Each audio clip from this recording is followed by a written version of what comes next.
Здравейте хора, аз съм Тери и в днешното видео ще ви покажа топ 6 факта за играта Minecraft. Номер 6. Създаване на Minecraft. Minecraft е създадена от Notch и по-късно развита от неговата компания Mojang Studios. Алфа версията на играта е пусната за първи път на 17 май 2009 година, а бета версията на 20 декември 2010 година.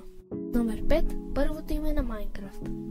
Първото име на Minecraft е Cave Game, което означава пещерна игра. След като това име е отхвърлено, е избрано името Minecraft. Освен това, всеки ден на 10 000 пъти, когато играете Minecraft, главното меню ще показва печатна грешка в заглавието на играта, казвайки Minecraft вместо Minecraft. Номер 4. Времето в Minecraft. Един ден в Minecraft е 20 минути в реално време. Казано по този начин, ако играете 24 часа без прекъсване, ще се прекарали 72 дни в вселената на Minecraft. Номер 3. Minecraft се преподава в училище. През 2013 шведско училище, наречено Средно училище Виктор Ридберг, въведе Minecraft като задължителна част от учебната си програма за всички свои 13 годишни ученици. Учител обясни, че учениците научават за градоустройството, проблемите на околната среда, изпълнението на нещата и дори как да планират бъдещето. Колко готино е това! Скромната игра, в която първата й версия е създадена за 6 дни, сега обучава деца по целия свят, като същевременно забавлява милиони.